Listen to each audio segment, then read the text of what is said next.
कृष्ण कदा सुत श्री भागवतु अमल पुराणो तापत्रयहरो कृष्ण कदा सुत श्री भागवतु अमल पुराणो तापत्रयहरो कृष्ण कदा सुत श्री भागवतु। ओम नमो भगवते वासुदेवाय।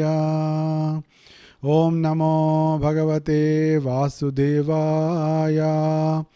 ओम नमो भगवते वासुदेवाय।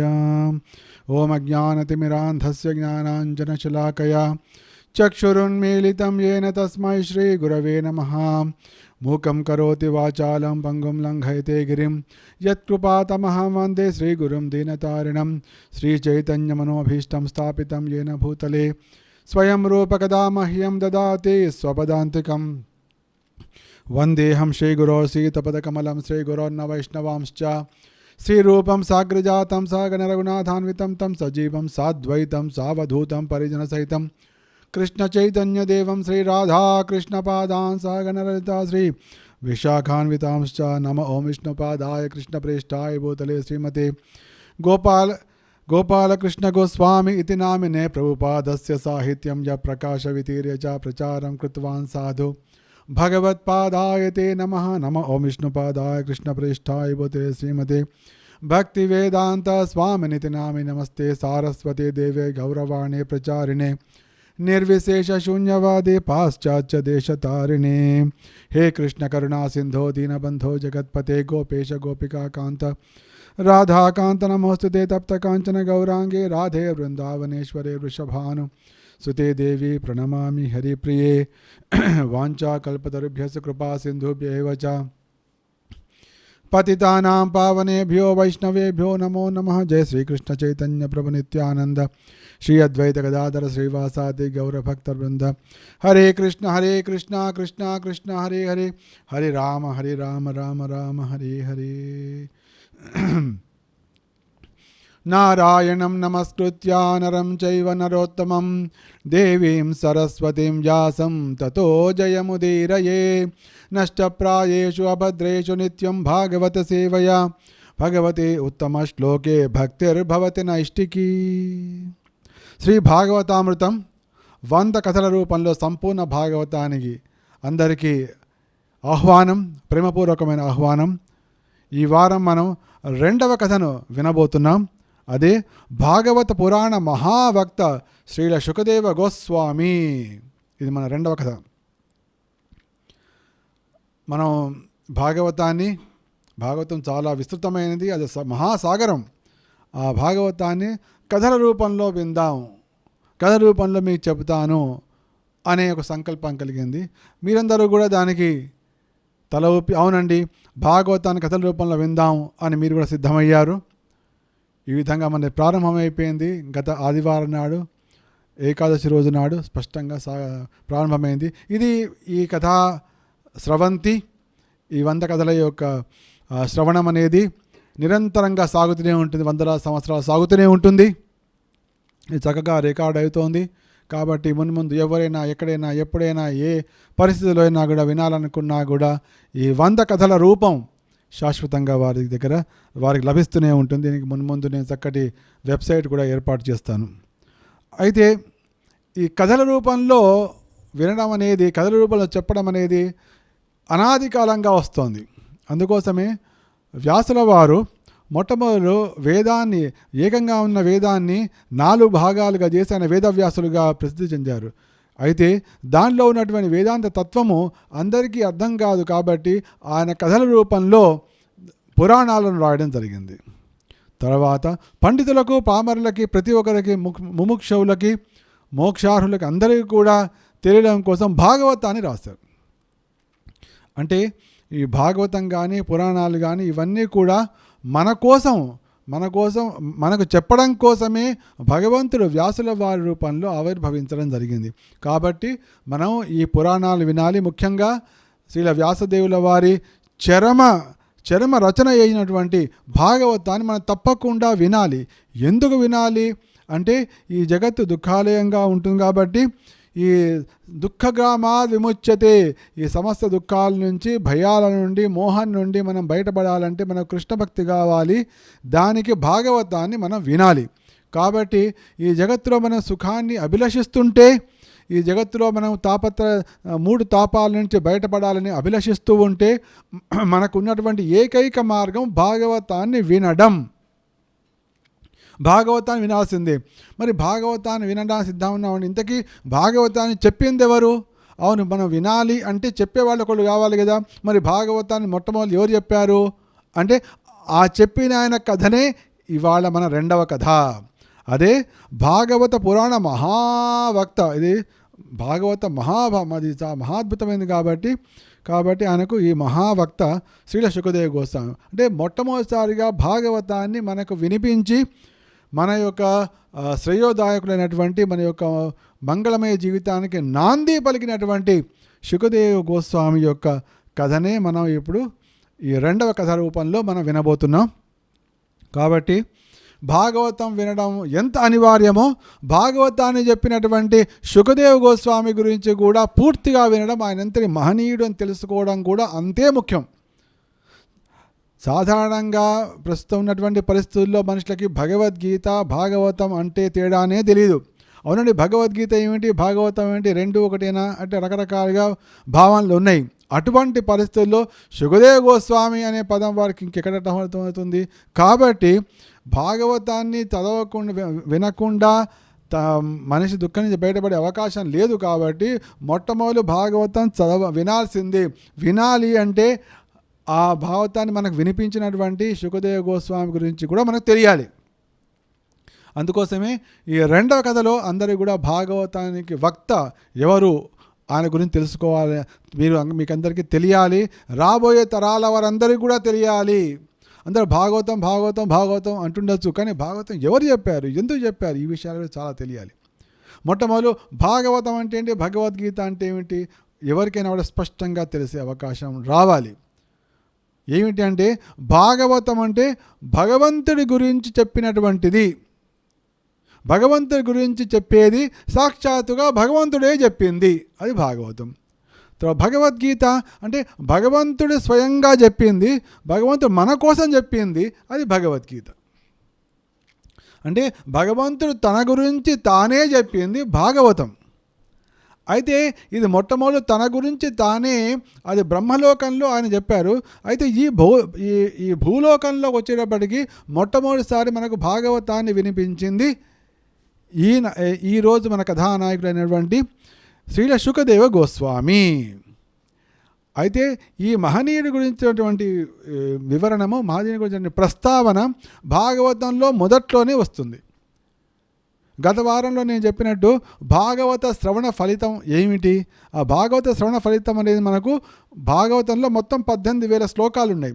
ఈ 18,000 శ్లోకాలలో మొట్టమొదటి శ్లోకమేమో కృష్ణుడి గురించి. అంటే భాగవతంలో నిర్ధారణ చేయబడినటువంటి తత్వం ఏదైతే ఉందో, పరతత్వం శ్రీకృష్ణున్నాడో, అది మొట్టమొదటి శ్లోకంలో చెప్పబడింది. ఇక భాగవతంలోని రెండవ శ్లోకంలో భాగవత శ్రవణ ఫలితం ఏమిటి, ప్రప్రథమంగా మనకు లభించేటువంటి ఫలితం ఏమిటి, శాశ్వతంగా మనకు లభించేటువంటి ఫలితం ఏమిటి, భాగవత శ్రవణ ఫలం మనకు రెండవ శ్లోకంలో చెప్పబడింది. అది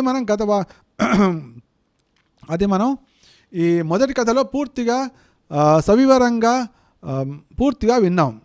ఇక మరి ఆ భాగవతాన్ని చెప్పిన వారెవరు, ఆ చెప్పిన మహనీయుడెవరు, ఆ విషయాన్ని చెప్పిందే మూడవ శ్లోకం. ఇది మనకు భాగవతం కనిపిస్తుంది. నిగమ కల్పతరో గలితం ఫలం శుకముఖాద్ అమృత ద్రవ సంయుతం పిబత భాగవతం రసమాలయం ముహురహో రసికా భువి భావుకా. ఇది భాగవతంలోని మూడవ శ్లోకం. భాగవతంలో మొత్తం 18,000 శ్లోకాలు ఉన్నాయి, 12 స్కంధాలు ఉన్నాయి.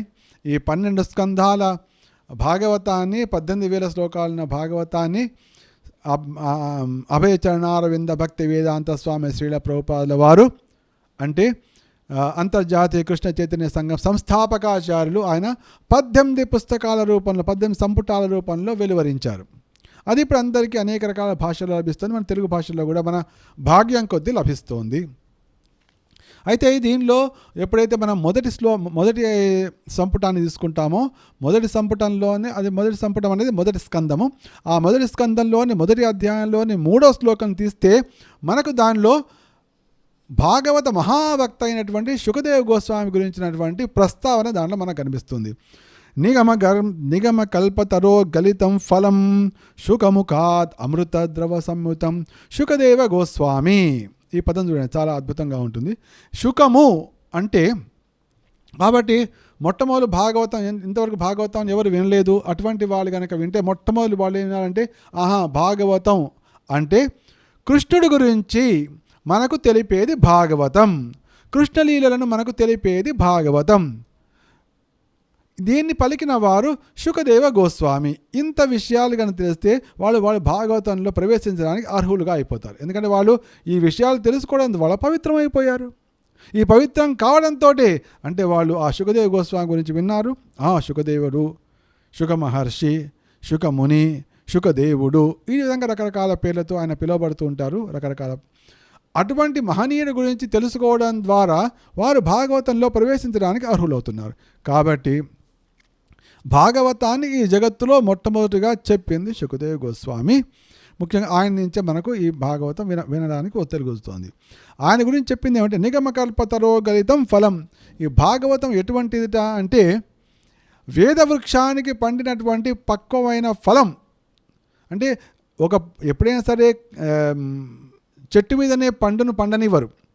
ఎందుకు అంటే చెట్టు మీద కనుక పండు పండిపోతే అది కింద పడిపోతుంది. ఎందుకంటే పండు పండగానే చెట్టుకి దానికి పట్టుకుని ఉండదు.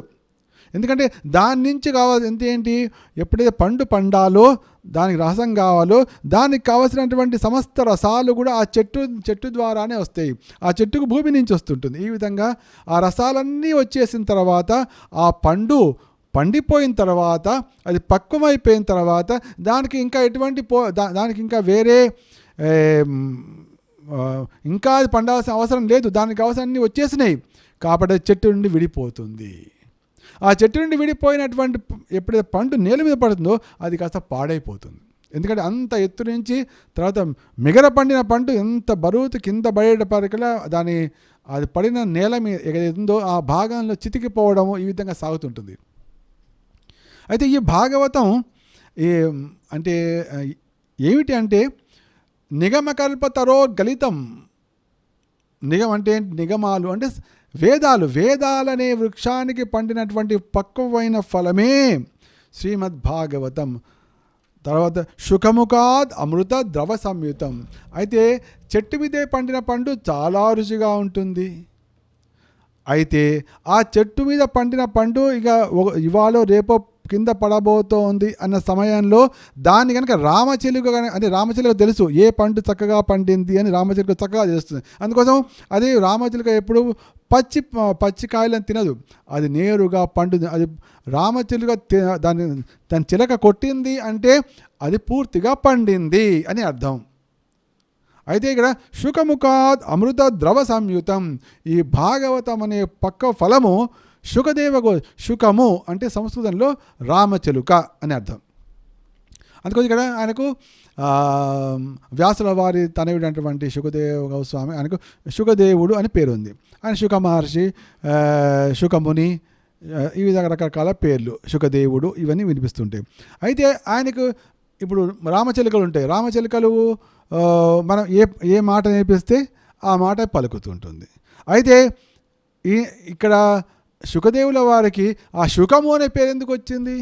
శుకము అనే పేరు ఎందుకు వచ్చిందంటే ఉన్నది అది అంటే తాను విన్నట్టే కాకుండా దాన్ని రమ్యంగా అందరి హృదయాలకు హత్తుకునే విధంగా ఆయన భాగవతాన్ని చెప్పడం వలన అంటే శుకముఖాత్ అమృత ఏ విధంగా అయితే పండిన పండు రామచిలుక కొట్టడంతో ఇంకా దాని యొక్క మధురత్వం పెరుగుతుందో, దాని మధుర తీపిదనం పెరుగుతుందో అదేవిధంగా భాగవతం కూడా శుకదేవుని ముఖతః రావడం వలన దాని అమృతత్వం. అందుకోసం మన కార్యక్రమానికి కూడా మనం శ్రీ భాగవతామృతము అని పెట్టుకున్నాం. అంటే ఏంటి, ఈ భాగవతం అనేది అమృతం అన్నమాట. ఇది ఈ అమృతాన్ని మనం తాగుతూనే ఉండాలి. ఈ విషయాన్ని నేను చెప్పట్లేదు, పిబత భాగవతం రసమాలయం. కాబట్టి నాయన ఇది సామాన్యమైనది కాదు. ఏమిటి అంటే ఇది వేద వృక్షానికి పండినటువంటి పండు, ఇది మొట్టమొదటిది. తర్వాత సుఖదేవ గోస్వామి ముఖత ఆయన రుచి చూసినటువంటి పండు, ఇది రెండవది. కాబట్టి పిబత భాగవతం రసమాలయం, కాబట్టి ఈ భాగవతామృతాన్ని మీరు పానం చేయవలసిందే. రసమాలయం అంటే ఆలయం అంటే ముక్తి పర్యంత, అంటే ముక్తిని పొందేంత వరకు భాగవతాన్ని వినాలి, లేదా ముక్తిని పొందిన స్థితిలో కూడా భాగవతాన్ని వింటూనే ఉండాలి అని చెప్పడమే రసమాలయం. రసమాలయం అంటే ముక్తి పొందేంత వరకు, లేదా ముక్తిని పొందిన స్థితిలో కూడా. ముక్తిని పొందిన స్థితిలో అంటే సాక్షాత్తుగా సుఖదేవ గోస్వామి ఆయన తల్లి గర్భంలో ఉన్నప్పుడే ముక్తాత్ముడు, అయినా కూడా ఆయన భాగవతాన్ని వినడానికి సిద్ధపడ్డారు. అందుకోసమే ముహురహో రసికా భూమి భావుక. కాబట్టి ఇక్కడ ముహు అంటే చాలా ముఖ్యమైనటువంటి పదం. ఇక్కడ ముహు అంటే ఎల్లప్పుడూ, ప్రతి క్షణము అందుకోసం నిత్యం భాగవత సేవ చెప్పాడు. ముహు అహో అంటే ఓ రసికులారా, ఈ భౌతిక జగత్తులో ఉన్నటువంటి ఈ భూలోకంలో ఉన్నటువంటి ఓ రసికులారా, దీన్ని పానం చేయండి. రసజ్ఞులు కాబట్టి మీకు దీనిలో దివ్యమైనటువంటి రసభావాలు కలుగుతాయి అనే విషయాన్ని చెప్పుతున్న సందర్భంలో సుఖదేవ గోస్వామి, ఎందుకంటే ఇది చెప్పింది ఎవరు అంటే సుఖదేవుడు అంత అద్భుతంగా చెప్పాడు. కాబట్టి మీరు ఈ విధంగా మనకు భాగవతంలో ప్రస్తావన ఎక్కడ వచ్చిందంటే మొదట్లోనే మనకు భాగవతంలో ప్రస్తావన వచ్చేసింది సుఖదేవ గోస్వామిది. ఈ విధంగా ప్రారంభంలో మొట్టమొదటి శ్లోకంలో కృష్ణుడి గురించి, రెండవ శ్లోకంలో శ్రవణం గురించి, మూడవ శ్లోకంలో వక్త గురించి, ఆ మహావక్త గురించి చెప్పబడింది. ఇవాళే ఆయన కథను మనం వింటున్నాం. అయితే ఆ కథలో ఆయన గురించిన కథను వెళ్ళే లోపల ఎప్పుడైతే మనం మహిమలు తెలుసుకుంటామో, ఆ మహిమలను తెలుసుకున్నప్పుడు ఇంకా చాలా ఉత్సాహంగా, చాలా శ్రద్ధతోటి మనం వినే అవకాశం ఉంటుంది. అందుకోసమే చూడండి, భాగవతంలో మొట్టమొదటి కృష్ణుడిది, తర్వాత అనేక మంది ఉన్నారు. అనేక మంది గురించి చెప్పకుండా చెప్పిన వ్యక్తి గురించి చెప్పబడింది. ముఖ్యంగా ఈయన చెప్పారు కాబట్టి ఇంకా తప్పకుండా మీరు పానం చేయాలి. పిబత భాగవతం రసమాలయం అని స్పష్టంగా భాగవతంలో మనకు చెప్పబడుతుంది. అయితే సుఖదేవ గోస్వామి యొక్క మహిమలను ఆయన సూత గోస్వామి, ఎందుకంటే సూత గోస్వామి వారికి సుఖదేవ గోస్వామి వారు గురువు గారు. ఇక సుఖదేవ గోస్వామి, సూత గోస్వామి, ఈ గోస్వామి అనే పదం మాటికి వస్తుంది. ఏమిటంటే గోస్వామి ఇంత గోస్వామి ఏమిటి అని కొంతమందికి అనిపించవచ్చు. ముఖ్యంగా మనకి గోస్వామి అనే పదం ఉత్తర భారతదేశంలోనే కనిపిస్తుంటుంది. అయితే అది ఉత్తర భారతదేశం యొక్క సంప్రదాయం కాదు, అది వాస్తవమైన సంప్రదాయం. గోస్వామి అంటే ఎవరు అంటే, గో అంటే ఇంద్రియాలు, స్వామి అంటే ఎవరైతే ఇంద్రియాలను తమ అదుపులో ఉంచుకున్నారో, అంటే తన పూర్తిగా నియంత్రణలో ఉంచుకున్నారో అతనే గోస్వామి అంటారు. అయితే ఎవరైతే ఇంద్రియాలకు దాసుడై ఉంటారో అతడి వాడిని గోదాసుడు అంటే ఇంద్రియాలకు లోబడినవాడు. గోస్వామి అంటే ఇంద్రియాలను నియంత్రించి తన పూర్తి ఆధీనంలో ఉంచుకున్నవాడు. భాగవతాన్ని చెప్పడానికి అటువంటి వ్యక్తియే అర్హుడు. వ్యాసాసనం మీద కూర్చోవడానికి అటువంటి వ్యక్తియే అర్హుడు, యోగ్యుడు అని స్పష్టంగా చెప్పడం కోసం. అయితే మొట్టమొదటిసారి భాగవతం ఈ భూలోకంలో సుఖదేవ గోస్వామి ఆయన పరీక్షణ్ మహారాజ్ చెప్తున్న సమయంలో ఆకర్ణించినటువంటి ఒక ఉత్తమ శ్రోత ఒక ఆయన ఉన్నాడు. అంటే ప్రథమ శ్రోత పరీక్షణ్ మహారాజే, కానీ ఇంకా శ్రోతల్లో కూడా అంటే మిగతా వాళ్ళు కూడా విన్నారు, చాలామంది విన్నారు, వేలాది మంది విన్నారు. వారిలో ముఖ్యమైన శ్రోత ఒక ఆయన ఉన్నాడు, ఆయనే సూత గోస్వామి. కాబట్టి ఏదైతే ఆయన విన్నారో ఆ విన్న దాన్ని మళ్ళీ ఆయన నైమిషారణ్యంలో చెప్పడం జరిగింది. అందుకోసం ఆయన మహానుభావుడు ఆ సుఖదేవ గోస్వామి ప్రభావంతో, ఆయన కరుణతోటి నేను భాగవతాన్ని విన్నాను, అని చెప్పి ఆయన భాగవతాన్ని చెప్పారన్నమాట. అయితే ఆయన మహిమను గురించి వర్ణిస్తూ ఆయన ఏమన్నా అంటే ఒక చక్కటి మాట చెప్పారన్నమాట. వ్యతనుత కృపయా యత్సత్వదీపం పురాణం తమఖిల వృజినగ్నం వ్యాససూనం నతోస్మి. తమఖిల వృజినగ్నం, వృజనము అంటే దుఃఖం, వృజనం అంటే దుఃఖం అంటే అమంగళాలు. ఈ జగత్తులో అనేకమైన అమంగళం, ఎక్కడ మొత్తం సర్వత్రం ముఖ్యం కలియుగంలో అంత అమంగళమే నిండి ఉంటుంది. తమ అఖిల వృజినగ్నం, అయితే ఈ మన చుట్టూ వ్యాపించి నిరంతరము వ్యాపించి ఉండి అమంగళము తొలగాలి అంటే ఆ అమంగళాన్ని తొలగించగలిగిన ఒకే ఒక వ్యక్తి ఉన్నట్ట ఈ జగత్తులో. ఆయన ఎవరు అంటే వ్యాససూనం నతోస్మి, వ్యాసుల వారి తనయుడు అనేటువంటి శుకదేవ గోస్వామియే అటువంటి మన చుట్టూ వ్యాపించి నిరంతరము మనని వ్యాపించి ఉండేటువంటి అమంగళాన్ని నశింపజేయగలిగినటువంటి ఏకైక సమర్థుడు శుకదేవ గోస్వామి. అందుకోసం సూత గోస్వామి వారు భాగవతాన్ని దాదాపుగా ముగిస్తూ, భాగవతం మొత్తంలో అంటే ఈ చివరి దాంట్లో మనకు 12వ స్కందంలో మొత్తం 13 అధ్యాయాలు ఉంటాయి. ఆ 13వ అధ్యాయంతో భాగవతం ముగిసిపోతుంది. ఈ 12వ అధ్యాయం చివరి శ్లోకంలో ఆయన చెప్పారన్నమాట. అంటే మన చుట్టూ ఉన్నటువంటి అమంగళాలు తొలగింపజేయగలిగినటువంటి సమర్థుడైనటువంటి వ్యాసనందనునికి నేను నమస్కరిస్తున్నాను అని చెప్పారు. అంటే ఏంటి, మన చుట్టూ ఉన్నటువంటి అమంగళం మనకు తొలగాలి అంటే మనం భాగవతం పట్టుకోవాలి. మనం భాగవతం పట్టుకున్నాము అంటే ఆ భాగవతాన్ని మనకు చెప్పినటువంటి శుకదేవ్ గోస్వామి పట్ల మనం ఎంత కృతజ్ఞతగా ఉండాలి. అంటే ఆయన చెప్పారు కాబట్టి, అంటే ఏంటి, సమస్త జగత్తుకు అమంగళాన్ని తొలగించినటువంటి మహామహనీయుడు, ఈ మహావక్త అయినటువంటి శుకదేవ్ గోస్వామి. ఆయన కథనే మనం తెలుసుకుంటాం, అంతటి మహనీయుడు. ఆయన చివరికి చెప్తున్నాడంటే యోగీంద్రాయ నమస్తస్మై శుకాయ బ్రహ్మరూపిణే సంసార సర్పదష్టం యో విష్ణురాత మమోముజత్. ఆయన ఎవరు అయినా శుకదేవ్ అంటే సామాన్య వ్యక్తి కాదు, సామాన్య వ్యక్తి కానే కాదు. యోగీంద్రాయ అంటే యోగులు చాలామంది ఉన్నారు, అంటే వాళ్ళందరూ యోగులందరికీ ఆయన రాజు లాంటి వాడు. యోగీంద్రాయ నమస్తస్మై, స్వామి ఓ యోగీంద్ర మీకు నేను నమస్కరిస్తున్నాను అని చెప్పి ఆయన శుకదేవ్ గోస్వామి శుకాయ బ్రహ్మరూపిణి, సాక్షాత్తుగా బ్రహ్మస్వరూపుడు, అంటే సాక్షాత్తుగా ఆ భగవతత్వాన్ని సాక్షాత్కరించున్నాడు కాబట్టి బ్రహ్మంతో సమానంగా అయిపోయాడు ఆయన.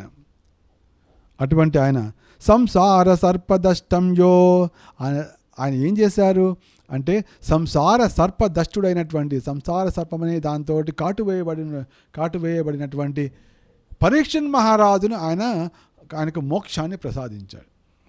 ఎట్లా ప్రసాదించాడు? ఆయన కేవలం భాగవతాన్ని చెప్పడం ద్వారా ఆయన ఉద్ధరించాడు. అంటే ఏంటి, మనకు కూడా ఈ జగత్తులో మనకు ఉద్ధారం కలగాలి అంటే మనకు ఏకైక మార్గం ఒకటే, మనకున్నటువంటి ఒకటే మార్గం, అదే భాగవతాన్ని వినడం. కాబట్టి శ్రవణం అనే విషయం వచ్చింది అంటే మనకు మొట్టమొదటి కనిపించేది శుకదేవ గోస్వామి. ఇది మనకు ముఖ్యంగా మనకు రూపగోస్వామి వారు చెప్పారు. దాంట్లో భక్తి రసామృత సింధువు, భక్తి గురించినటువంటి సంపూర్ణ వివరాలు ప్రామాణికంగా మనకు తెలియాలి అంటే భక్తి రసామృతము అనే గ్రంథం ఉంది. భక్తి రసామృత సింధువు. ఆ భక్తి రసామృత సింధువు అనే గ్రంథంలో భక్తికి దానికి సంబంధించిన సంపూర్ణ వివరాలు మనకు దాంట్లో కనిపిస్తాయి. అయితే ఆ భక్తి రసామృత సింధువు అనేది చాలా గంభీరమైన విషయం. దాని భక్తి గురించిన సంపూర్ణ తెలియాలంటే మనం అది తెలుసుకోవాల్సింది, వినవలసింది. ఏదో ఒక రోజు నేను మీ అందరికీ కూడా ఆ భక్తి రసామృత సింధువు కూడా వివరిస్తాను. వర్ణించడం ద్వారా నేను కూడా పరమానందం చెందుతా, వినడం ద్వారా మీరు కూడా పరమానందం చెందుతారు. ఈ విధంగా మన బోధ ఎంత పరస్పరం సాగుతూ ఉంటుంది. అయితే ఆ భక్తి రసామృత సింధువులో ఒక విషయం చెప్పాను అనమాట. ఏమిటంటే శ్రీ విష్ణు శ్రవణే పరీక్షితవద్ వైయాసకే కీర్తనే. నవవిధ భక్తులు ఉన్నాయి. నవవిధ భక్తి మార్గాలు. ఈ నవవిధ భక్తి మార్గాలను గురించి చెప్పింది ఎవరు అంటే భక్త ప్రహ్లాదుడు. నవవిధ భక్తి ఈ నవవిధ భక్తి మార్గాల్లో మొట్టమొదటి శ్రవణం, కీర్తనం, విష్ణోస్మరణం, పాదసేవనం, అర్చనం, వందనం, దాస్యం, సఖ్యం, ఆత్మనివేదనం. ఈ విధంగా 9 ఉన్నాయి. ఈ 9 ఏవైతే ఉన్నాయో భావాలు, ఈ 9 భావాలని ఒక్కొక్క దాన్ని స్వీకరించి ఒక్కొక్క మహనీయుడు తరించిపోయాడు, భగవత్ ప్రాప్తిని పొందాడట. అయితే ఇప్పుడు మనం కీర్తన అనే విషయం అంటే ఏంటి? భగవత్ కథలను వర్ణించడము అంటే కీర్తన చేయడం. ఇప్పుడు నేను మీకు కీర్తిస్తున్నా, భగవంతుని కీర్తిస్తున్నా, భాగవతాన్ని కీర్తిస్తున్నా, శుకదేవ గోస్వామి వారిని కీర్తిస్తున్నా. మీరందరేమో శ్రవణం చేస్తున్నారు. అంటే భక్తి మార్గంలో ఉన్నటువంటి మొదటి మార్గాన్ని మీరు అవలంబిస్తున్నారు, భక్తి మార్గంలో ఉన్నటువంటి రెండవ దాన్ని నేను అవలంబిస్తున్నా. మీరేమో శ్రవణం చేస్తున్నారు, నేనేమో కీర్తన చేస్తున్నా. అయితే శ్రవణం ద్వారా తరించినటువంటి, కేవలం భగవత్ శ్రవణం చేయడం ద్వారా తరించినటువంటి వ్యక్తి పరీక్షిత్ మహారాజు. అదేవిధంగా కేవలం భగవత్ కీర్తన చేయడం ద్వారా భగవంతుని మనసారా నోరారా హృదయపూర్వకంగా వర్ణించి భగవత్ ప్రాప్తిని పొందినటువంటి వ్యక్తి మన ఈనాటి కథానాయకుడు అనేటువంటి భాగవత మహావక్త శుకదేవ గోస్వామి అన్నమాట. తర్వాత నెక్స్ట్ వచ్చేది ఏమిటి? స్మరణం. భక్త ప్రహ్లాదేమో స్మరణంకి వచ్చాడు. తర్వాత లక్ష్మీదేవి ఏమో పాదసేవనము, తర్వాత పృథు మహారాజు అర్చనము, అక్రూరుడు వందనము, రామభక్త ఆంజనేయుడు దాస్యము, బలి మహారాజు ఆత్మనివేదనము. ఈ విధంగా అనేక మంది ఆయా 9 భక్తి మార్గాల్లో ఒక్కొక్క దాన్ని వాళ్ళు ఎంచుకొని ఆ విధంగా వాళ్ళు తరించారు. ఈ విధంగా సాగుతుంటుంది. అయితే ఇక్కడ నేను మొదట్లో చెప్పినట్టు శుకదేవుడు ఆయన జన్మతహానే ఆయన ముక్తాత్ముడు. అయితే భాగవతాన్ని ఎప్పుడైతే విన్నాడో, భాగవతం వినగానే పరమ భాగవతోత్తముడుగా మారిపోయాడు. ఆ పరమ భాగవతోత్తముడే కాబట్టి పరమ భాగవతోత్తముడు ఎప్పుడైనా భగవత్ కథను వర్ణిద్దామా అని ఉత్సాహంతో ఉంటాడు. అటువంటి అవకాశం రాగానే పరీక్షిత్ మహారాజు చెప్పడం, అక్కడి నుంచి ఆ కృష్ణ కథ అంటే ఏంటి? పరీక్షిత్ మహారాజు కథ శ్రవణంలో మేటి, శుకదేవ గోస్వామి చెప్పడంలో మేటి. వీళ్ళిద్దరి యొక్క ఈ 2 సాగరాలు లాంటి ఈ సాగర సంగమం ద్వారా భాగవత కథోదయం జరిగింది. అంటే ఏదైనా కథ చక్కగా రక్తి కట్టాలి, అది జనరంజకంగా కావాలి, మన హృదయ రంజకంగా కావాలి, కన్నపేయంగా ఉండాలి అంటే చెప్పేవాడికి పరమోత్సాహంగా ఉండాలి, చెప్పేవాడికంటే వినేవాడికి ఇంకా పరమోత్సాహంగా ఉండాలి. ఈ విధంగా ఎప్పుడైతే అటువంటి ఆ విధంగా జత కలుగుతుందో, చెప్పేవాడికి వినేవాడికి జత కలుగుతుందో, అప్పుడు ఆ కథా ప్రసంగం పరమానందాన్ని సమస్త జగత్తునే మంగళమయంగా మారుస్తుంది. ఇక్కడ ఈ భాగవతం అనేది సాక్షాత్తుగా శ్రీకృష్ణుని కథా విషయమే కాబట్టి శ్రీకృష్ణుడికి అంటే మనం భాగవతం వింటున్నామా అంటే సాక్షాత్తుగా మనం శ్రీకృష్ణుడితోటి సాంగత్యం పొందుతున్నట్టే అని మనం స్పష్టంగా అర్థం చేసుకోవాలి. ఇక మనం ముఖ్యంగా భాగవతాన్ని వినేటప్పుడు కూడా మనం భాగవతాన్ని వింటున్నది గోస్వామి నుంచా గోదాసుడి నుంచా అది కూడా చూసుకోవాలి. ఎందుకంటే ఆ భాగవతం నేరుగా మన హృదయంలోకే వెళ్ళిపోయే భాగవతం పట్ల మనకు అభిరుచి కలగాలి అంటే మనకు ఎవరైతే ఇంద్రియ నిగ్రహంతో ఉండి గురు సేవలో ఉన్నారో, ఎవరైతే భాగవతమే ప్రాణంగా జీవిస్తున్నారో అటువంటి వారి నుంచి భాగవతం వినడం ద్వారా మనం ఇప్పుడు ప్రభుపాదుల వారి భాగవతం వింటున్నాము అంటే నేరుగా ప్రభుపాదుల వారి నుంచి వింటున్నట్టే మనం. కాబట్టి మనము ఉత్తమమైనటువంటి భాగవత కథను వింటున్నట్టే. నేను పలుకుతున్నాను అంటే నేను ఓన్లీ మైక్ లాంటి వాడిని అంతే, ఉన్న చెప్పేదంతా మనం ఆ పుస్తకాల్లోంచి వస్తుంది. కాబట్టి చెప్తున్నది ఎవరు అంటే ప్రభుపాదుల వారే. దాంట్లో ఉన్న విషయాల్ని రకరకాల వాళ్ళు రకరకాల భాషల్లో చెప్తున్నారు. నేను తెలుగు భాషలో చెప్తున్నారు, మీ అందరు తెలుగువారు కాబట్టి తెలుగులో వింటున్నారు. కాబట్టి ఏదైతే భక్తి వేదాంత భాష్యం ఉందో ఆ భక్తి వేదాంత భాష్యాన్ని ఎవరైతే వింటున్నారో వారు నేరుగా ప్రభుపాదుల వారి నుంచే వింటున్నారు. అంటే ఆయన పరమ గోస్వామి కాబట్టి ఆ భక్తి వేదాంత భాష్యాన్ని విన్న వారికి నిశ్చయంగా హృదయంలో భక్తి భావము, కృష్ణ భక్తి, భాగవత ప్రియత్వము నిశ్చయంగా కలుగుతుంది. ఇక ఆయన జన్మ వివరాల్లోకి వెళ్తే మన మహాభక్త అయినటువంటి శుకదేవ గోస్వామి వారి జన్మ వృత్తాంతంలోకి వెళ్తే దాని గురించినటువంటి వివరాలు మనకు భాగవతంలో లభించవు. అయితే భాగవతంలో ఉన్నటువంటి భాష్యంలో మనకు ఒక విషయం చెప్పబడింది.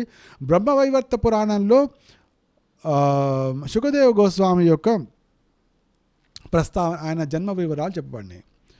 అయితే వ్యాసదేవుల వారి భార్య జాబాలి అనే ఒక మహాముని కూతురు. ఆ జాబాలి కూతుర్ని ఆయన వ్యాసుల వారు వివాహం చేసుకున్నారు. ఆయన గృహస్థాశ్రమంలో ఉన్నారు కాబట్టి ఆయన వివాహం చేసుకున్నారు. తర్వాత చాలా తపస్సు చేసిన తర్వాత, చాలా కాలం తపస్సు చేసిన తర్వాత ఆవిడ గర్భవతి అయింది, జాబాలి తనయ్య. అయితే ఆ గర్భంలో ప్రవేశించింది ఎవరో కాదు, మహామహిమాన్వితుడు, తర్వాత పుట్టుకకు ముందరే ముక్తాత్ముడైనటువంటి శుకదేవుడు. అయితే తల్లి గర్భంలో ఉన్నటువంటి ఆ శుకదేవుడికి భగవతత్వం అర్థమైపోయింది. తర్వాత భగవద్ విజ్ఞానం లోపలే ఉండిపోయింది, భగవత్ చైతన్యం కూడా ఉంది.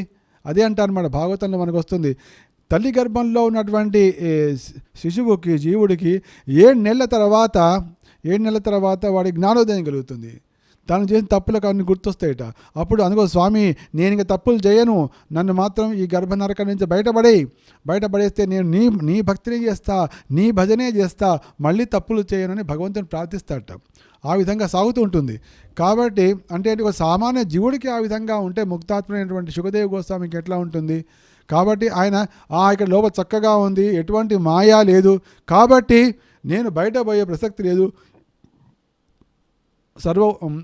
సర్వోత్తమురాలైనటువంటి తల్లి గర్భంలో ఉన్న భగవత్ చైతన్యం పూర్తిగా ఉంది కాబట్టి ఆయన అట్లాగే ఉండిపోయాట. ఎట్లా? 1 సంవత్సరం కాదు, 9 నెలలు కాదు, 12 ఏళ్ళు. పుష్కర కాలం అయిపోయింది. పుష్కర కాలం అయిన పిల్లవాడు బయట రావాడు. అంటే అందుకోసమే యోగీంద్రాయ. యోగులు అంటే వాళ్ళు చిన్నగా అంటే చిన్నగా కాగలరు, పెద్దగా అంటే పెద్దగా కాగలరు, అంతకంటే తేలికగా అంటే తేలిక కాగలరు, ఏది కావంటే అంటే వాళ్ళకు అష్టసిద్ధులు ఉంటాయి. కాబట్టి 12 ఏళ్ళు అయినా కూడా ఆయన లోపల ఆ విధంగానే చిన్నగానే ఉండిపోయాడు. 12 ఏళ్ళ సమయం అయిపోయింది.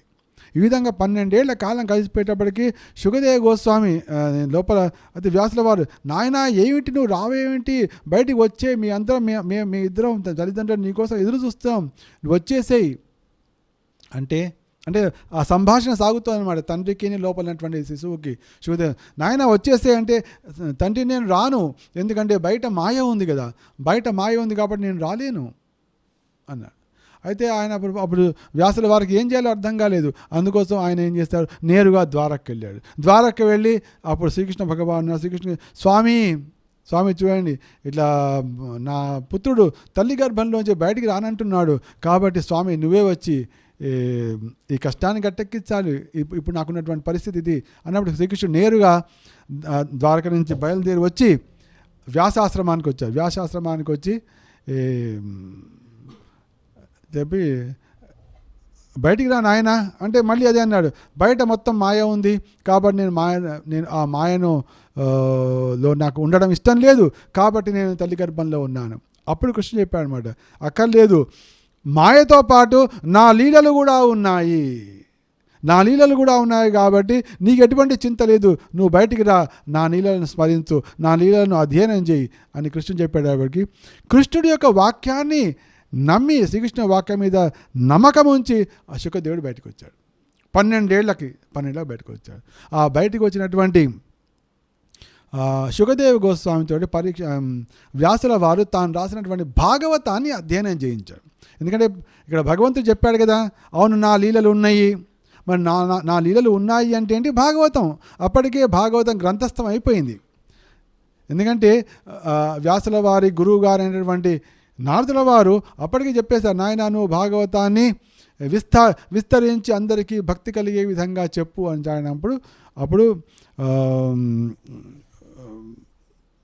గురువు గారి ఆజ్ఞ మేరకు వ్యాసుల వారు భాగవతాన్ని రాయడం జరిగిపోయింది. అందుకోసం ఆ సంగతి తెలుసు కాబట్టి శుకదేవ గోస్వామికి శ్రీకృష్ణ స్వామి, నాయన బయట నా కథలు ఉన్నాయి, నా లీలలు ఉన్నాయి, కాబట్టి నీకు ఎటువంటి చింత లేదు అని చెప్పాడు. ఆ చింత లేదు అని చెప్పడం ద్వారా ఆ ధైర్యంతో భగవన్ వాక్యం మీద, అందుకోసం మనం భగవద్వాణి మీద పూర్తి విశ్వాసం ఉంచాలి. భగవద్వాణి మనకి ఎక్కడ కనిపిస్తుంది? భగవద్వాణి మనకు భగవద్గీతలో కనిపిస్తుంది. దాంట్లో భగవంతుడు ఎన్నో విషయాలు చెప్పాడు, ఎన్నో ధైర్యం చెప్పాడు. అనన్యాశ్చింతయంతో మాం ఏ జనా పర్యుపాసతే తేషాం నిత్యాభియుక్తానాం యోగక్షేమం వహామ్యహం అని చెప్పాడు. తర్వాత సర్వధర్మాన్ పరిత్యజ్య మాం ఏకం శరణం వ్రజ అహం త్వాం సర్వపాపేభ్యో మోక్షయిష్యామి మా శుచః. భయపడకు అని చెప్తున్నాడు కృష్ణుడు. నువ్వు ఎన్ని పాపాలన్నా చేస్తుండే దానికి చింత లేదు, నన్ను మాత్రం కేవలం నన్ను మాత్రమే శరణు పొందు, దీన్ని సమస్త పాపాల నుంచి నేను విడుదల చేస్తాను, నువ్వు భయపడకు అని సాక్షాత్తుగా భగవంతుడు పలికినప్పుడు ఆ భగవద్వాణిని విన్న మనము పాపాలకు ఇంకా భయపడడం ఏంటి? మనం కేవలం శరణాగతమైనప్పుడు మన పాపాలు మొత్తం శ్రీకృష్ణుడు తొలగిస్తాడు అన్నటువంటి విశ్వాసం మనకు కలగాలి. అంటే భగవద్వాణి మీద అంతటి గురి కుదరాలి, మనకి అంత విశ్వాసం కలగాలి. భాగవతంలో భగవంతుడు ఏ విధంగా తన లీలలు చేశాడు, అందరినీ ఉద్ధరించాడు, ఆ విషయం మీద, భాగవత రహస్యాల మీద, భాగవత కథల మీద, భాగవతం చెప్పిన లీలల మీద మనకు సంపూర్ణ నమ్మకం కలగాలి. దాంట్లో భాగవతం చెప్తోంది, జన్మగుహ్యం భగవతో జయేత ప్రయతో నరః సాయం ప్రాతర్గృణన్ భక్త్యా దుఃఖగ్రామాద్ విముచ్యతే. ఎవరికైనా ఎప్పుడైనా సరే ఏ సమయంలో అయినా దుఃఖాలు చుట్టుముడితే వారు వెంటనే చేయవలసిన ఏమిటి? భగవద్ లీలాను, ఇది భగవంతుని అవతార లీలా కథలను పొద్దున సాయంత్రం చదువుండి చాలు, వారం రోజులు 10 రోజులు 10 దినం చదవండి చాలు, అంతే. ఆ ఎంతటి దుఃఖమైనటువంటి కూడా వాటంతా అవే తొలగిపోతాయి అని భాగవతం చెప్తోంది. దాన్ని మనం పట్టుకోవాలి, దాన్ని మనం స్వీకరించాలి, దాన్ని హృదయంలో నిలుపుకోవాలి, దాన్ని మనం సాధన చేయాలి అని అనుభూతి పొందాలి. ఆ భగవద్వాణి మీద మనకు గురి కుదిరింది అంటే, భగవద్వాణి మనం పాటిస్తున్నాము అంటే మనం ధన్యాత్ములం. ఇది విషయం. అయితే శుకదేవ్ గోస్వామి భగవద్వాణిని తెలుసుకొని ఆయన బయటికి వచ్చాడు. బయటికి వచ్చిన ఆయన తర్వాత తండ్రి ఆయనకు భాగవతాన్ని చదివించాడు. ఆయన ఈ భాగవతం ఉంది, నువ్వు భయపడ్డావు కదా, భయపడక్కర్లేదు, విను, ఇక్కడ మొత్తం కృష్ణులని అధ్యయనం చేశాడు. ఆ 12 ఏళ్లకు బయటకు వచ్చినటువంటి శుకదేవుడు తర్వాత దాన్ని అధ్యయనం చేయడం మొదలుపెట్టాడు. అధ్యయనం నిజానికి సాక్షాత్గా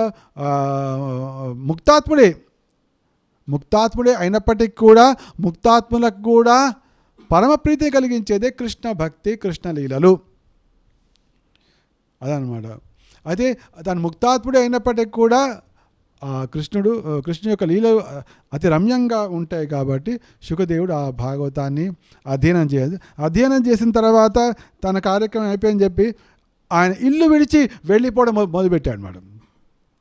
ఎందుకంటే తండ్రి చెప్పాడు, బయట రమ్మన్నాడు, తండ్రి ఇచ్చినటువంటి పుస్తకం ఏంది, అధ్యయనం చేశాడు, కృష్ణలో తెలిసిపోయింది. ఇప్పుడు ఏం చేయాలి? ఇప్పుడు ఏం చేస్తాడంటే దాన్ని ప్రచారం చేయాలి. ఇక మళ్ళీ ఇక్కడే ఉండడం కాదు కదా, ఆయన ఇంట్లోంచి వెళ్ళిపోవడం మొదలుపెట్టాడు. అంటే బయటకు వచ్చేసాడు, బయటకు వచ్చి వెళ్ళిపోతుంటే వెనక తండ్రి, నాయన పుత్ర ఆగు, పుత్ర ఎటుపోతున్నావు, ఆగు.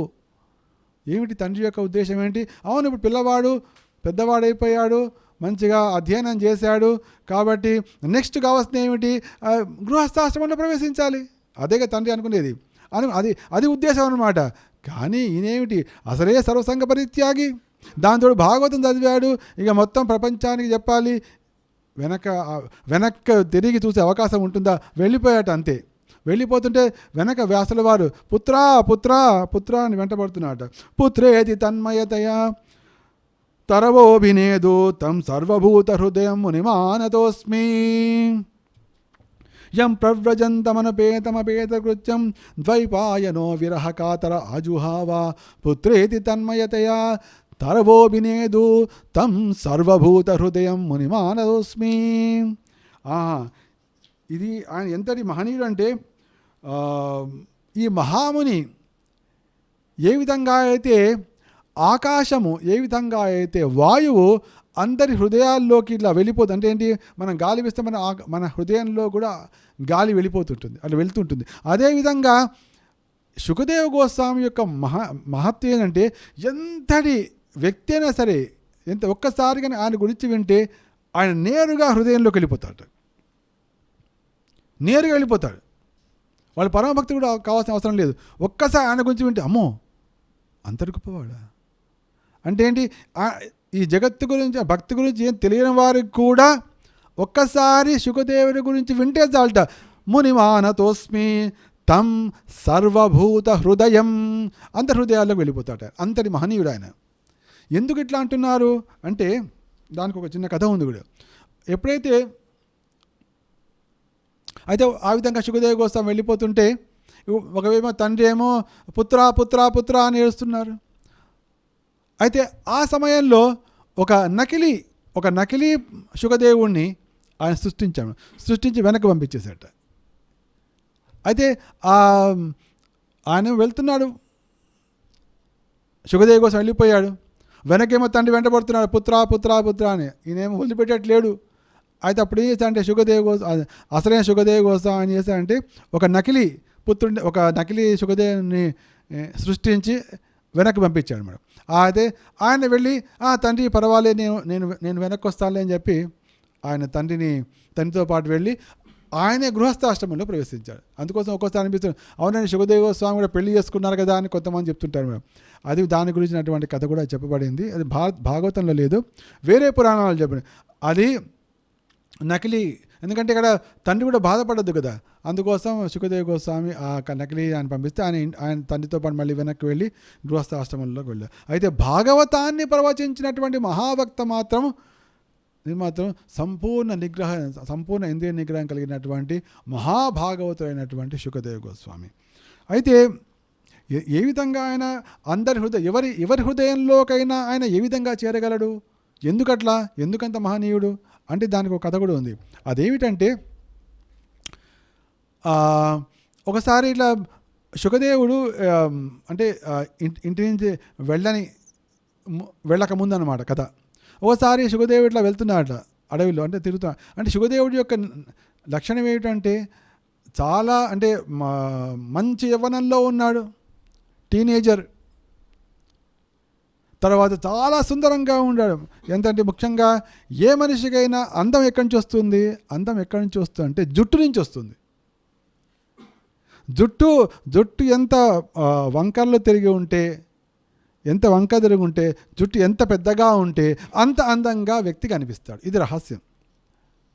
అందుకోసం కృష్ణుడు చూడండి, కృష్ణుడి యొక్క జుట్లు అని చూస్తే చాలా అంటే రింగుల జుట్టు, ఇట్లా ఉంగరాల జుట్టు ఈ విధంగా ఉంటుంది. అయితే సుఖదేవుడు జుట్టు కూడా ఆ విధంగా ఉండేది. భాగవతంలో వర్ణన అనమాట. అది భుజాల దాకా వచ్చేది ఆ జుట్టు,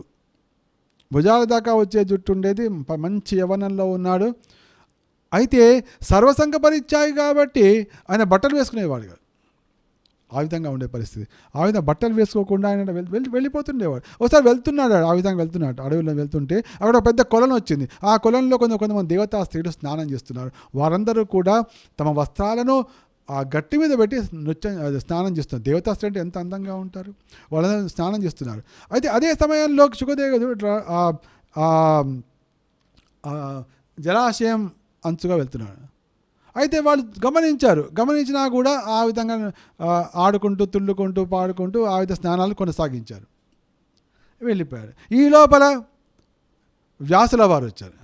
వ్యాసుల వారిని దూరంగా చూస్తూనే వాళ్ళు వెంటనే పరిగెత్తుకుంటూ గట్టి మీదకు మెల్లగా వచ్చేసి బట్టలు వేసేసుకున్నారు వాళ్ళు. అయితే వ్యాసుల వారికి అనుమానం వచ్చింది. ఆయన నెమ్మదిగా వచ్చి, చూడండి ఓ అతివలారా, ఇప్పుడే కొన్ని క్షణాల కింద నా పుత్రుడు వెళ్ళాడు, చాలా యవ్వనంలో ఉన్నాడు, నగ్నంగా ఉన్నాడు, అతన్ని చూశారు మీరు.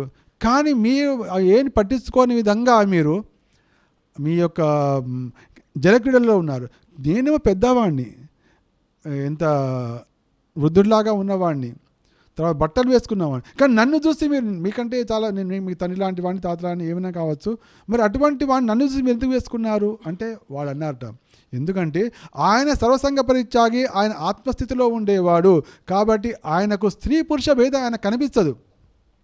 ఆ సంగతి మాకు తెలుసు కాబట్టి ఆయన మా నగ్న దేహాలను, మా స్త్రీ దేహాలను చూసే అవకాశం లేదు. కాబట్టే మాకు ఎటువంటి భావన మాకు కలగలేదు.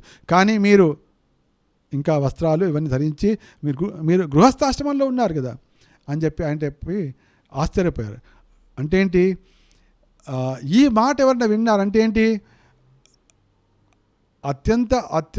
అతి సౌందర్యవతులైన స్త్రీలు అక్కడ నగ్నంగా స్నానం చేస్తున్నప్పటికీ కూడా వాళ్ళని చూసి కూడా చూడనట్లుగా, తెలిసి కూడా తెలియనట్లుగా వెళ్ళిపోయినటువంటి అంతటి మహనీయుడు. ఎందుకంటే ఈ జగత్తు మొత్తం కూడా మైథునాకర్షణతోటే నిండిపోయి ఉంటుంది ఈ జగత్తు. అటువంటి పరిస్థితిలో తాను నగ్నంగా ఉండి, తాను యవ్వనుడై ఉండి, అక్కడ అయినటువంటి యవ్వనవతులు, సౌందర్యవతులైన కన్యలు ఆ జలాశయంలో నగ్నంగా స్నానం చేస్తున్నప్పటికీ కూడా అటువైపు చూసి కూడా చూడనట్టుగా తెలియనట్టుగా వెళ్ళిపోతున్నాడంటే, ఆహా ఎంత ఏ విధంగా కామాన్ని జయించాడు కదా అని ఎవరైనా వినడానికో, ఎంత కాముకుడైనా కూడా భేష్ చాలా మహానుభావుడు అండి. ఆ విధంగా అంటే ఎంత కాముడికైనా కూడా ఆ మాట వినేటప్పటికీ అది మాత్రం మాకు అసాధ్యం అంటాడు. అంటే ఏంటి, మొత్తానికి ఆయనే ఒప్పుకుంటాడు. ఈ విధంగా తం సర్వభూత హృదయం మునిమానతోస్మి, అది ఆ అంటే సుఖదేవ గోస్వామి యొక్క మహత్తును తెలిపేది. ఎంతటి ఇంద్రియ నిగ్రహం ఉన్నటువంటి వ్యక్తియో మనకు స్పష్టంగా చెప్పేదే మనకు ఈ అద్భుతమైన కథ. ఆయన ఆ విధంగా చేయడం. అయితే ఆయన భాగవతాన్ని ఉట్టిగా తాను విన్నట్టు బట్టి చెప్పాడు, అట్లా చెప్పలేదు. ఆయన ఏమన్నా అంటే యశ్వానుభావమఖిల శృతి సారమేకం, ఏదైతే భాగవతాన్ని ఆయన అధ్యయనం చేస్తాడో దాన్ని అనుభూతం చేసుకున్నాడు అనమాట. అయితే భాగవతాన్ని అనుభూతం చేసుకోవడం ఏమిటి అనే విషయాన్ని వస్తే మనకు భాగవతంలో ప్రభుపాదుల వారు చెప్పారనమాట. భాగవతంలో ఒక చెప్పబడిన విషయం ఉంది. ఏమిటి అంటే, శ్రీకృష్ణ భగవాన్ యొక్క రాసలీలా వర్ణనం ఏదైతే ఉందో, అయితే రాసలీలా వర్ణనం ఎవరైతే వర్ణిస్తారో, దాన్ని వింటారో, వారికి కామవాసన తొలగిపోతుంది, కామభావన తొలగిపోతుంది, పూర్తిగా నశించిపోతుంది అనేది రహస్యం. స్త్రీ పురుషుల యొక్క కామ వికారాలు కానీ, స్త్రీ పురుషుల యొక్క కామ కలాపాలు కానీ ఎవరైనా చూస్తే, ఎవరైనా వింటే వారి కామ ప్రకోపం వారి కామం ప్రకోపిస్తుంది. అయితే శ్రీకృష్ణుడు గోపికలతోటి చేసినటువంటి రాసలీలా కార్యక్రమం ఉందో దాన్ని శివదేవ గోస్వామి ఏమంటున్నారంటే, ఎవరైతే ఈ శ్రీకృష్ణకు అద్భుతమైన రాసలీల విన్నారో వారు ఆ కామ పీడ నుంచి వాళ్ళు బయటపడతారు అని స్పష్టంగా చెప్పారు. అంటే ఏంటి, ఆ విధంగా ఆయన భాగవతాన్ని అధ్యయనం చేసి తాను కూడా కామపీడ నుంచి బయటపడిపోయారు. అంటే ఏంటి, యశ్వానుభావం అఖిల శృతి సారమేకం. కాబట్టి భాగవతంలో ఏదైతే చెప్పబడిందో అది సంపూర్ణంగా అనుభవంలోకి తెచ్చుకున్న వ్యక్తియే శుకదేవ గోస్వామి. అందుకోసమే తాను అనుభూతం చేసుకున్న దాన్ని ఆయన చెప్పాడు, పరీక్షణ్ మహారాజ్ చెప్పాడు. యశ్వానుభావమఖిలం శృతిసారమేకం ఆధ్యాత్మ దీపమతితీర్షితాం తమోంధం. సంసారం నుంచి బయటపడేవారిని సంసారిణాం కరుణయాహ పురాణగుహ్యం తం వ్యాస సూనముపయామి గురు మునినాం. అందుకోసం శుకదేవ గోస్వామి ఎటువంటి వారంటే గురువులకే ముని అంటే ఇప్పుడు చూడండి, వ్యాసుల వారు సాక్షాత్తుగా గురువులు, తర్వాత నారదుల వారు కూడా వ్యాసుల వారు గురువు. ఎప్పుడైతే శుకదేవ గోస్వామి భాగవతం చెప్పడం మొదలుపెట్టారో అప్పుడు నారదుల వారు కూడా వచ్చి కూర్చుని వినడం మొదలుపెట్టారు, వ్యాసుల వారు కూడా వచ్చి కూర్చుని వినడం మొదలుపెట్టారు. అంటే గురువులకే ముని, అంటే మునులకే మునులకే గురువు లాంటి వాడు అనమాట. ఎందుకంటే అనుభవంగా భాగవతాన్ని తెలుసుకున్న వ్యక్తి. సంసారిణాం కరుణయాహ పురాణగుహ్యం, సంసారుల పట్ల అత్యంతమైనటువంటి కరుణతోటి ఆ శుకదేవులు భాగవతాన్ని చెప్పారు. కాబట్టి మనం ఈ కథ పేరు మనం ఏం పెట్టుకున్నామంటే శ్రీమద్ భాగవత మహావక్త శ్రీల శుకదేవ గోస్వామి. అంటే ఏంటి, అనుభవం చేస్తున్నాడు అనమాట. ఆ అనుభవాన్ని యశ్వానుభావమఖిల శృతి సారమేకం అంటే సంసారుల పట్ల ఆయనకి ఎంతటి కరుణ అంటే చెప్పలేదు. సంసారిణాం కరుణయాహ పురాణ గుహ్యం. సంసారులు అంటే వాళ్ళ దుఃఖం నుంచి బయటపడాలనుకుంటున్నారు, కానీ వాళ్ళ దుఃఖం నుంచి బయటపడే మార్గమే వాళ్ళకి తెలియదు. అందుకోసమే ఆయన సాక్షాత్తుగా దాన్ని అనుభూతం చేసుకుని భాగవత అని చెప్పారు. అందుకోసమే భాగవతాన్ని మహాభక్త. ఎప్పుడైతే పరీక్షణ్ మహారాజు ప్రశ్న అడిగారో, ఆయన అడిగే ప్రశ్న కూడా చాలా అద్భుతంగా ఉన్నాయి.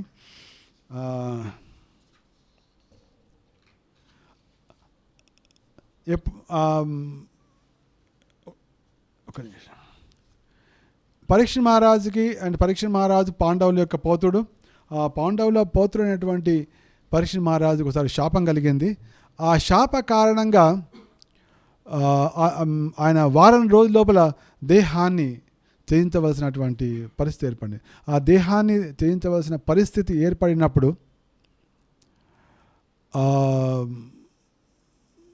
ఆయన మొత్తం రాజ్యాన్ని సమస్తాన్ని త్యజించి ప్రాయోపవేశం చేయడానికి సిద్ధపడు. ప్రాయోపవేశం అంటే మరణం కలిగేంత వరకు ఆహారాన్ని నిద్రని పానీయాల్ని విడిచిపెట్టి మృత్యువు కోసం ఎదురు చూడడం అనేది ప్రాయోపవేశం. అంటే మృత్యును అంటే శరీరానికి మనం అన్నపానీయాలు కనుక ఇవ్వకపోతే, నిద్ర ఇవ్వకపోతే దేహం దానంతరం అదే క్షీణించి క్షీణించి నశించిపోతుంది.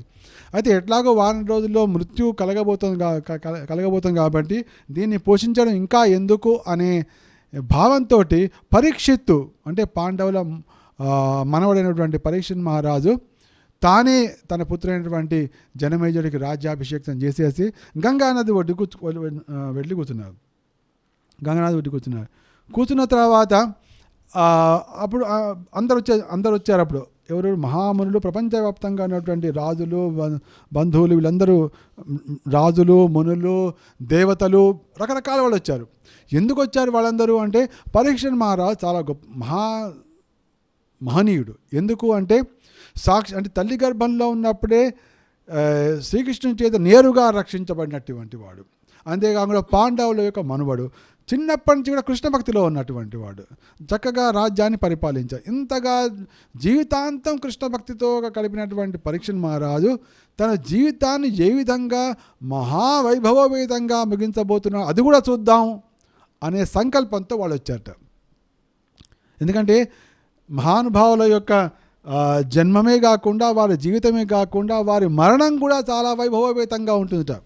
అందుకోసం వాళ్ళు ఉత్సాహంగా ఏ విధంగా అయినా, ఎందుకంటే ఇటువంటి అవకాశం మళ్ళీ మనకు కలుగుతుందో లేదో తెలియదు, ఇంతటి మహానుభావుడు వస్తాడో లేదో తెలియదు, ముఖ్యంగా కలియుగం వచ్చేసింది కాబట్టి ఇటువంటి మహనీయుడు దొరకడు అన్న భావంతో ప్రపంచవ్యాప్తంగా అనేక లోకాలు అందరూ కూడా వచ్చారు. ఆ సమయంలో పరీక్షిత్ మహారాజు అనమాట, స్వామి ఇప్పుడు నాకు ఈ పరిస్థితి నన్ను ఏం చేయమంటారు, కాబట్టి నాకు మార్గోపదేశం చేయండి అన్నప్పుడు అందరూ తర్జన భజనలు పడ్డారు.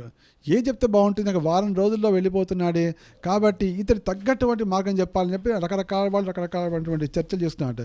ఏం చెప్తే బాగుంటుంది, ఇది చెప్తే బాగుంటుందా, అది చెప్తే బాగుంటాయి, ఈ పురాణం చేద్దామా, ఈ విధంగా తర్జన భజనలు పడుతున్న సమయంలో భగవంతుడు పంపిన విధంగా అంటే శ్రీకృష్ణుడే సాక్షాత్తుగా పంపిన విధంగా శుకదేవుడు అక్కడ రావడం జరిగింది. శుకదేవ్ గోస్వామి అంటే ఏంటి, ఈ పరీక్షిత్ మహారాజ్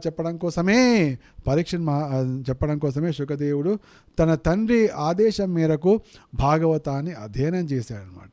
అయితే ఇక్కడ భగవత్ ప్రేరణగా అది శుకదేవుడు అక్కడికి రావడం జరిగింది. అయితే అక్కడ ఆయన ఏమన్నా అంటే ఇక్కడ చాలా ముఖ్యమైన విషయం చెప్పాడు. అది ఏమన్నాడంటే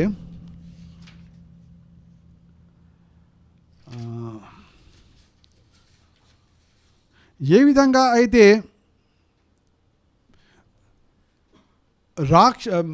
విష్ణు సమక్షంలో రాక్షసులు నిలవలేక పరిగెత్తి పారిపోతారో, విష్ణు సమక్షంలో రాక్షసులు పరిగెత్తి భయంతో పారిపోతారో, అదేవిధంగా మీ సమక్షంలో ఎటువంటి పాపాలైనా కూడా ఎటువంటి భీతితో పరిగెత్తిపోతే మీ సమక్షంలో ఉన్న వ్యక్తికి పాపాల భయం ఉండదు అని పరీక్షిత్ మహారాజు మొట్టమొదటినాడు. ఎందుకన్నాడు ఈ మాట అంటే, తాను ఒక పాపం చేశాడు. ఏమిటి అంటే శమీకముని తపస్సులో ఉన్న అటువంటి శమీకముని అవమానిస్తూ ఆయన మెడలో ఒక చచ్చిన పామును వేస్తాడు. అంటే ఈ విధంగా అపరాధాన్ని, ఒక వైష్ణవ అపరాధాన్ని, ఒక ముని అపరాధాన్ని చేశాడు. కాబట్టి ఆ పాపం ఇప్పుడు నన్ను అంటదు అని పరీక్షిత్ మహారాజు తనకు ధైర్యం చెప్తున్నాడు మేడం. అంటే మీ సమక్షంలోకి వచ్చేసాను ఓ శుకదేవ్ గోస్వామి, నేను వచ్చేసాను కాబట్టి నాకు ఎటువంటి పాపాలంటూ.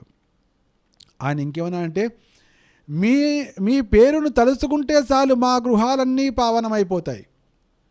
అంటే ఇక్కడ పరీక్షిత్ మహారాజు పలికినటువంటి మాటను మనందరం గుర్తు చేసుకోవాలి. శుకదేవుడు ఎంతటి మహనీయుడు అంటే రోజు ఒక్కసారి అయినా ఆయన మనం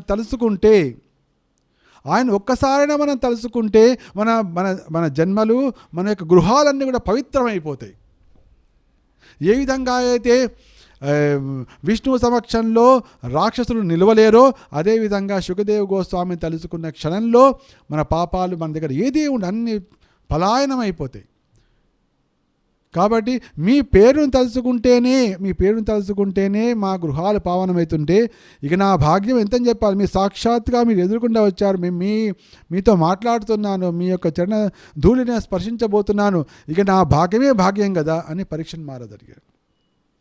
కాబట్టి పరీక్షితు పలికినటువంటి ఈ మాటను మనం గుర్తుంచుకుని శుకదేవ గోస్వామిని మనం రోజుకు ఒక్కసారైనా తలుసుకోవాలి. ఆయన చక్కటి శ్లోకాన్ని నేను దా చెప్పినటువంటి మీకు చెప్పాను మరి శ్లోకం ఏదైతే పరీక్ష ఈ వ్యాసుల చెప్పారు. యోగీంద్రాయ నమస్తస్మై శుకాయ బ్రహ్మరూపిణే సంసార సర్పదష్టం యో విష్ణురాతామమోముచత్. ఇట్లా చాలా ఉన్నాయి, కొన్ని శ్లోకాలు ఉన్నాయి. యం ప్రవ్వజంతమనపేతమపేత కృత్యం అది కూడా ఉంది. త్రజస్వానుభావమఖిల శృతిసారమేకం, ఇవన్నీ శ్లోకాలు ఆయన గురించి అనమాట. తర్వాత ఈ శ్లోకాల్లో మనం 1-2 శ్లోకాలు పలికినా కూడా మన అన్ని గృహాలు పవిత్రమైపోతాయి రోజు. ఇది మనకు పరీక్షణ్ మహారాజ్ ద్వారా మనం తెలుసుకోవాల్సినటువంటి విషయం ఇది అని చెప్పిన తర్వాత ప్రశ్న అడిగాడు శుకదేవ గోస్వామి పరీక్షణ్ మహారాజ్. ఏమిటంటే, యోగులకు తర్వాత భక్తులకు మీరు పరమ గురువులు కనుక జనులు ముఖ్యంగా మరణం ఆసన్నమై ఉన్న వాళ్ళకు పూర్ణత్వ మార్గాన్ని వాళ్ళు పొందేటువంటి మార్గం మాకు చెప్పండి. పూర్ణత్వ మార్గాన్ని చెప్పే ఉపాయాన్ని మాకు చెప్పండి. అంటే మరణమాసన్నమైన వాడు వినవలసిందేమిటి, కీర్తించవలసిందేమిటి, స్మరించవలసిందేమిటి, పూజించవలసిందేమిటి, చేయకూడనిదేమిటి ప్రశ్న అడిగాడు. 5 విషయాలు అడిగాడు. చక్కగా మరణమాసన్నమైన వాళ్ళు ఏం చేయాలి అంటే వాళ్ళకి పూర్ణత్వ పదం చెప్పి ఉపాయం చెప్పండి. ఎందుకంటే ఆయనకు అర్థమైపోయింది ఈయననే చెప్పగలరు. ఎందుకంటే పరీక్ష అదే అంటే శుకదేవ గోస్వామి రాగానే అందరూ లేచి నిలబడ్డారు. ఆహా, ఈయన మహానుభావుడు. తర్వాత పరీక్ష మహారాజు ఆయనకి వ్యాసాసనాన్ని ఇవ్వగానే ఎవరు కూడా దానికి అభ్యంతరం పలకలేదు. అక్కడ వ్యాసుల వారు ఉన్నారు, తర్వాత నారదుల వారు ఉన్నారు, అందరూ ఉన్నారు. ఎవరు కూడా దానిలో విశ్వామిత్రుడు ఉన్నాడు, రకరకాల మునులు ఉన్నారు. ఎవరు కూడా దానికి అభ్యంతరం పలకలేదు. అంటే ఈయన మహనీయుడే, గురుం మునీనా, మునులందరికీ ఈయన గురువు అని అర్థమైపోయింది. కాబట్టి నమస్కరించి అడిగాడు అనమాట. అంటే ఈయన చక్కటి మార్గదర్శనం, చక్కటి ఉపదేశం చేయగలడు అనేటువంటి సంపూర్ణ విశ్వాసం వచ్చేసింది పరీక్ష మహారాజుకి శుకదేవ. అందుకోసమే ఆయన భాగవతానికి వక్త. ఆయన మనం ఎప్పుడు తలుచుకుంటామో భాగవతం అప్పుడు మనకు వంట పడుతుంది అదనమాట.